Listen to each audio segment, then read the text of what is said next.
Engineering preparation যারা নেয় তাদের একটা এক্সট্রা পিনিক কাজ করে। আমি মূল নিয়মে সলভ করব, প্রতিবাদ করে সলভ করব, আমি কোনো সূত্র মুখস্থ করব না। যে ইঞ্জিনিয়ারিং এ যারা প্রিপারেশন নেয় তাদের ভার্সিটি কাভার হয়ে যায়, কথাটা আংশিক সত্য, আমি ডিনাই করব না।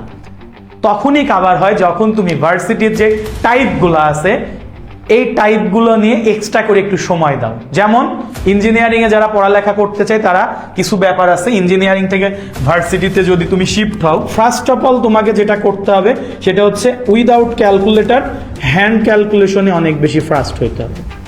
সেকেন্ড ব্যাপারটা ভুল করো, সহজগুলো ভুল করো, অথবা এই সহজগুলো একটু কঠিন অ্যাপ্রোচ তুমি করো। শর্টকাটের প্রতি থাকো উদাসীন। ভাই এটা ভার্সিটি অ্যাডমিশন 45 সেকেন্ড, 30 থেকে 45 সেকেন্ডে তোমাকে কি করতে হবে, এক একটা জিনিস সলভ করতে হবে। তোমাকে অপশন টেস্ট শিখতে হবে। অপশন টেস্ট তুমি শিখছো ক্যালকুলেটর দিয়ে। তুমি কি দিয়ে শিখছো ইঞ্জিনিয়ারিং শিখে? অপশন টেস্ট করো ক্যালকুলেটর দিয়ে। এখানে তো ক্যালকুলেটর থাকবে না, ক্যালকুলেটর তো থাকবে না ভাইয়া। তাহলে অপশন টেস্ট কিভাবে করতে হবে? মাথায় করতে হবে, চোখে চোখে করতে হবে, বিভিন্ন টেকনিক আছে, এই টেকনিকগুলো তোমাদেরকে শিখতে হবে।